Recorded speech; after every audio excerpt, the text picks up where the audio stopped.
CBSE class 12 physics हमारा chapter है atoms और हम सीबीएसई के क्लास 12 के प्रीवियस ईयर क्वेश्चंस कर रहे हैं। अगला क्वेश्चन है क्वेश्चन नंबर 23। हमारा टॉपिक 2 है Bohr's model of hydrogen atom. इस वीडियो में हम लोग क्वेश्चन नंबर 23 और क्वेश्चन नंबर 24 करेंगे। क्वेश्चन नंबर 23 है using Bohr's postulates of atomic model derive the expression for radius of nth orbit hence obtain the expression for Bohr's radius. तो हमें Bohr's postulate का यूज़ करके एक्सप्रेशन डिराइव करना है radius of nth orbit का और expression obtain करना है बोर्स रेडियस का। ये क्वेश्चन ऑल इंडिया 2014 में 2 मार्क्स का पूछा गया था। एक बार आप इस क्वेश्चन को ट्राई करिए, फिर हम लोग आगे बढ़ते हैं। Let an electron of mass m, charge e and velocity v revolve around a nucleus of atomic number z। मान लेते हैं हमारे पास एक न्यूक्लियस है, इसका एटॉमिक नंबर z है, मतलब एटम का बोल सकते हैं एटॉमिक नंबर z है और न्यूक्लियस में z प्रोटॉन्स हैं। यहाँ पर एक इलेक्ट्रॉन है जिसका चार्ज e है, इसका वेलोसिटी हम लोग ने v माना और हम लोग मास m माना। ठीक है, इन दोनों के बीच का डिस्टेंस r, ये भी आप लिख सकते हैं।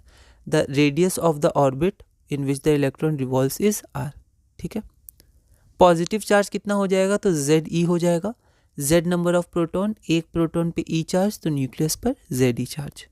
अब ये जो आपका रिवॉल्व कर रहा है, ये एक सेंट्रीपिटल फोर्स के कारण रिवॉल्व कर रहा होगा, सर्कुलर मोशन है। और वो सेंट्रीपिटल फोर्स कौन प्रोवाइड कर रहा है, तो आपका अट्रैक्शन। ठीक है, ये जो आपका अट्रैक्शन है दोनों के बीच वो प्रोवाइड कर रहा है। ठीक है, सेंट्रीपिटल फोर्स तो हम लोग बोल सकते हैं कौन सा अट्रैक्शन क्या होता है, इलेक्ट्रोस्टैटिक फोर्स होता है। तो electrostatic force is equal to centripetal force. तो इसको ऐसे लैंग्वेज में हम लोग लिख सकते हैं, the centripetal force Fc is provided by the electrostatic force of attraction between the nucleus and the electron. तो Fc बराबर Fe। अब सेंट्रीपिटल फोर्स क्या होता है, mv² r is equal to electrostatic force 1/4πε0 Q1 into Q2।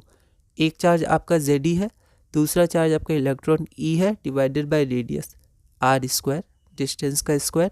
r is the radius of the orbit. तो यहाँ से हम mv² की वैल्यू लिख सकते हैं Ze²/4πε0 r।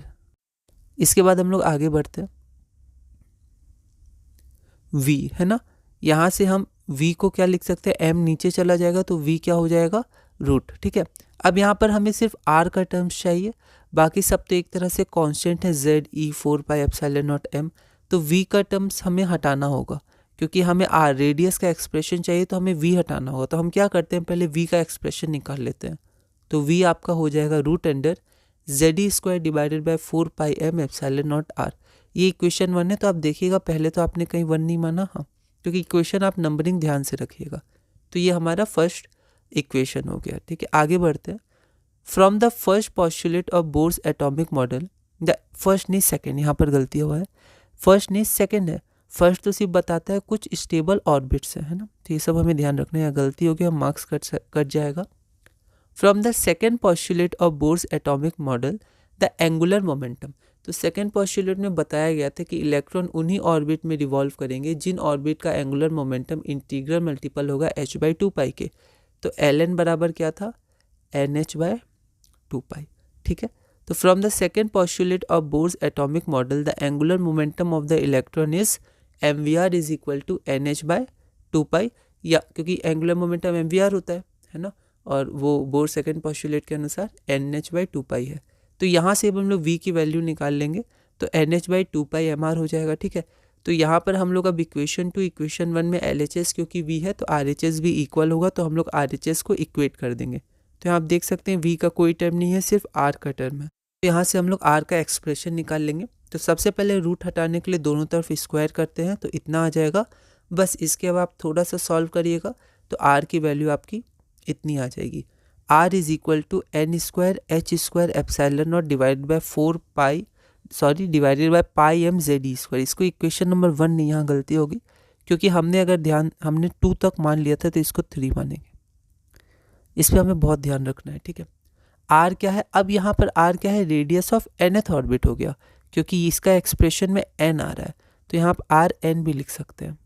ठीक है, now Bohr's orbit is the orbit n is equal to 1, ठीक है। बोर्स ऑर्बिट का एक्सप्रेशन भी निकालने बोला था, तो यहाँ पर n की वैल्यू 1 करेंगे, क्योंकि जो फर्स्ट ऑर्बिट होती है उसको बोर्स ऑर्बिट बोलते हैं, और उस फर्स्ट ऑर्बिट का जो रेडियस होता है उसे बोर्स रेडियस बोलते हैं।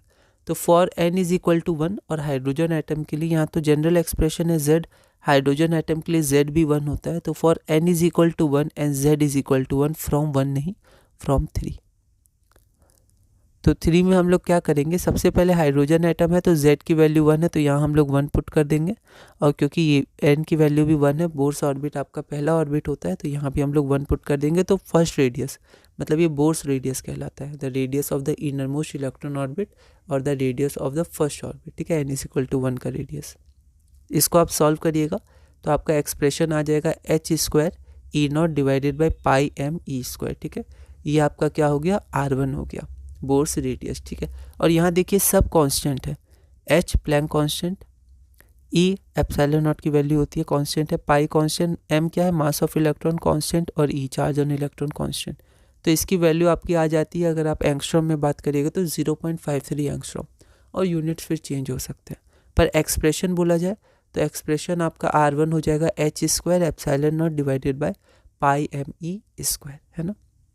अगला क्वेश्चन हम लोग देखते हैं, अगला क्वेश्चन देखते हैं क्योंकि ये इससे रिलेटेड है, ठीक है। State Bohr's postulate to explain stable orbits in a hydrogen atom. तो बोर्स का पॉस्टुलेट हमें स्टेट करना है जो stable orbit in hydrogen atom को एक्सप्लेन करता है, और prove that the speed with which the electron revolves in nth orbit is proportional to 1/n। तो यहाँ पर स्पीड का एक्सप्रेशन हमें निकालना है। ये क्वेश्चन CBSE 2022 में 3 मार्क्स का पूछा गया था। एक बार आप इस क्वेश्चन को ट्राई करिए, फिर हम लोग आगे बढ़ते हैं। यहाँ पर जैसे पिछले क्वेश्चन में हमने r का एक्सप्रेशन निकाला था तो n² आया था, तो r is proportional to n², ऐसा भी लैंग्वेज हो सकता था। यहाँ पर हमें स्पीड का एक्सप्रेशन निकालना है, वेलोसिटी v का निकालेंगे, क्योंकि v क्या है, आपका मैग्नीट्यूड ऑफ स्पीड, मतलब बस डायरेक्शन है, वरना मैग्नीट्यूड ऑफ v तो स्पीड ही देता है। तो यहाँ पर जो हमें स्पीड का एक्सप्रेशन निकालना है, फिर उसमें 1/n आएगा, तो हम लोग बोल देंगे v इज डायरेक्टली प्रोपोर्शनल या प्रोपोर्शनल टू 1/n, ठीक है। तो सबसे पहले बोर्स पॉस्टुलेट, तो बोर्स के 3 पॉस्टुलेट थे, तो कौन सा पॉस्टुलेट स्टेबल ऑर्बिट को एक्सप्लेन करता है, तो पहला पॉस्टुलेट ही, ठीक है। Bohr's first postulate explains the stable orbit in a hydrogen atom.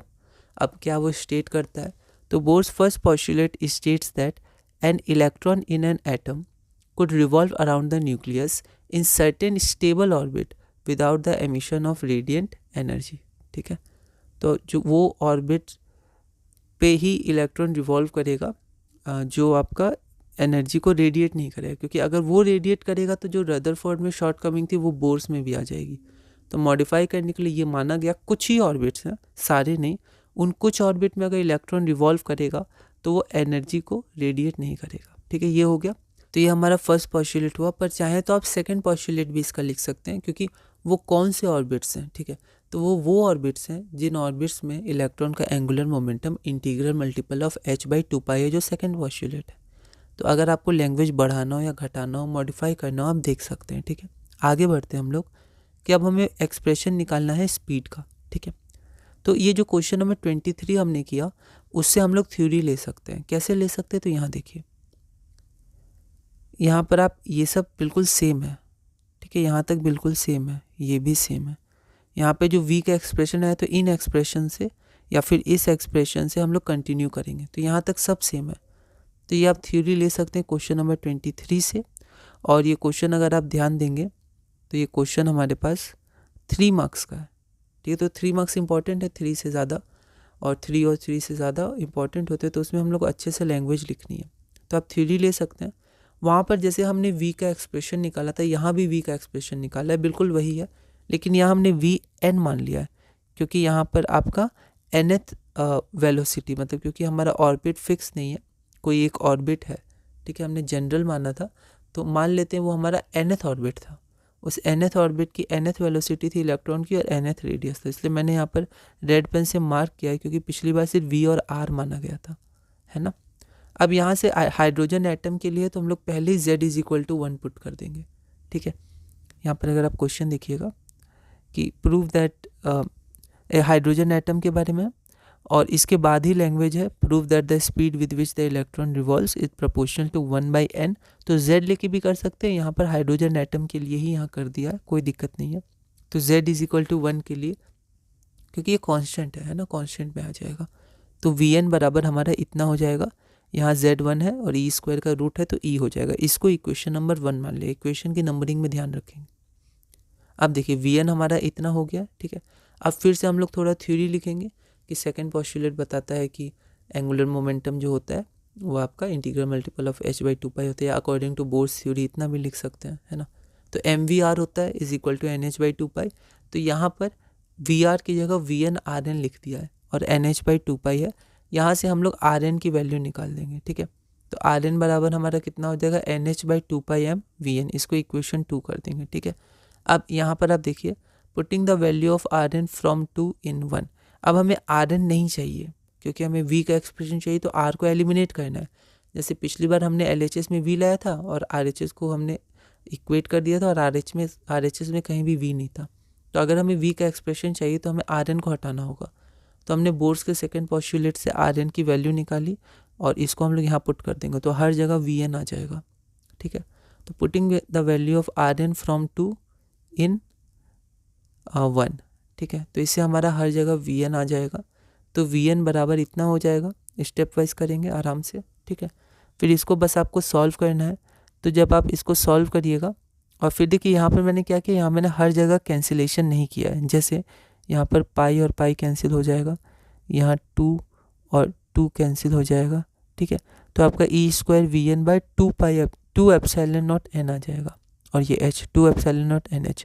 तो अगर आप सारा कैंसिलेशन कर दीजिएगा तो आपका vn की वैल्यू इतनी आ जाएगी। आप ऐसा भी कर सकते हैं, पर NCERT में कुछ कुछ जो इंपॉर्टेंट टर्म्स होते हैं उसको प्रिजर्व किया, जैसे 4πε0 ये कांस्टेंट होता है, इसको प्रिजर्व किया है, ठीक है। h/2π, ठीक है, h/2π integral multiple of angular momentum, इसी का मल्टीपल होता है, इसको भी प्रिजर्व किया गया है, ठीक है। तो आप चाहें तो सारे को कैंसिल कर दीजिएगा।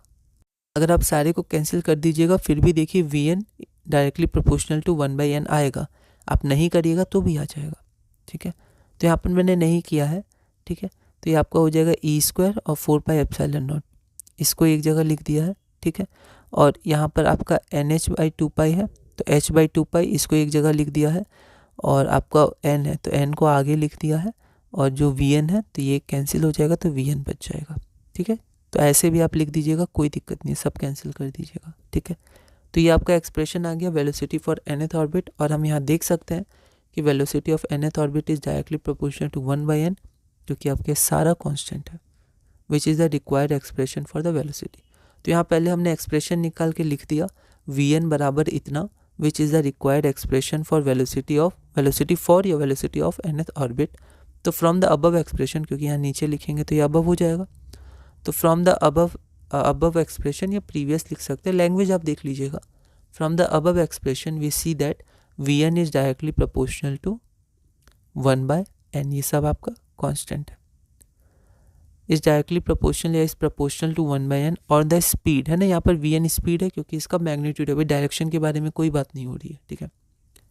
और the speed with which the electron revolves in the nth orbit is proportional to 1/n।